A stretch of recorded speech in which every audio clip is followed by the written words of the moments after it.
আমরা এই হুন্ডা এই গুন্ডার রাজনীতি আমরা ভারতে পাঠিয়ে দিয়েছি। এখন এই রুমিন ফারহানারা যদি সেটি আবার বাংলাদেশে রিহ্যাবিলিটেট করতে চায়, তাহলে হাসিনার প্রতি তাদের যে আন্তরিকতা, তাহলে হাসিনা যেখানে আছে তাদেরকেও সেখানে চলে যেতে হবে। বিএনপির এই যে আগ্রাসী যে মনোভাব রয়েছে, গুন্ডাতন্ত্রের যে মনোভাব রয়েছে, গুন্ডাদের তুষণ এবং পোষণের যে মনোভাব রয়েছে, সেটি থেকে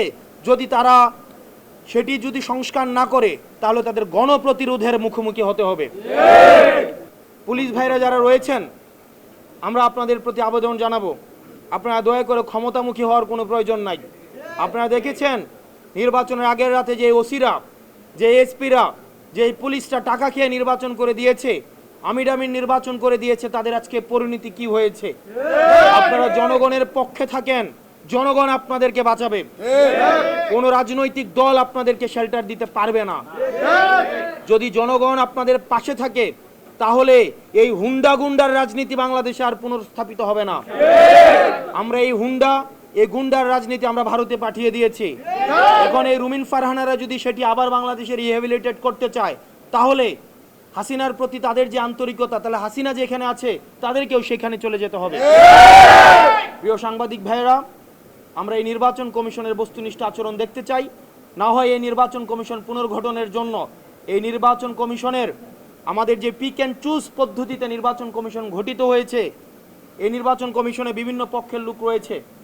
একজন হচ্ছে বিএনপিপন্থী, কেউ হচ্ছে অন্যপন্থী, কেউ হচ্ছে ডানপন্থী, কেউ বামপন্থী। এই যে পন্থী, আমরা চেয়েছিলাম বাংলাদেশপন্থী নির্বাচন কমিশন। RICL TMX, যুগের পর যুগ স্থাপনা থাকে মজবুত।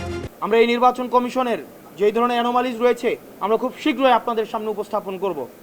এবং বাংলাদেশের এনসিপির নেতাকর্মী, আপনারা প্রত্যন্ত এলাকায়, আপনারা প্রান্তিক জনপদে যারা রয়েছেন, সারা দেশের এনসিপির নেতাকর্মীদের প্রতি বিএনপির যে বিমাতা সুলভ আচরণ, সেটির আজকে একটি সিগন্যাল আপনারা পেয়ে গেলেন। আপনাদেরকে সুগঠিত হতে হবে এবং বিএনপির এই যে আগ্রাসী যে মনোভাব রয়েছে, গুন্ডাতন্ত্রের যে মনোভাব রয়েছে, গুন্ডাদের তুষণ এবং পোষণের যে মনোভাব রয়েছে, সেটি থেকে যদি সংস্কার না করে, তাহলে তাদের গণপ্রতিরোধের মুখোমুখি হতে হবে। আমরা আনুষ্ঠানিকভাবে নির্বাচন কমিশনে আমরা অভিযোগ দিয়ে যাব এবং আমরা পর্যবেক্ষণ করব নির্বাচন কমিশন এই বিষয়ে কি যথাযথ ব্যবস্থা নেয়। আপনারা ভালো থাকবেন।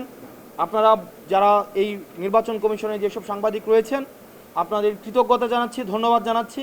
এবং আমরা আপনাদের পেশাদারিত্ব এবং আপনারা যেই পেশাদারিত্বের পরিচয় দিচ্ছেন, সেটির প্রতি আমরা কৃতজ্ঞতা জানাচ্ছি।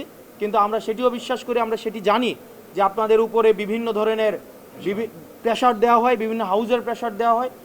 অতীতে যেভাবে আপনারা বস্তুনিষ্ঠ সাংবাদিকতা করেছেন, আপনারা যেভাবে সাহসিকতার পরিচয় দিয়েছেন, আপনাদের সেই সাহসিকতা, যে ধারাবাহিকতা, সেটি অব্যাহত থাকবে। ধন্যবাদ আপনাদেরকে।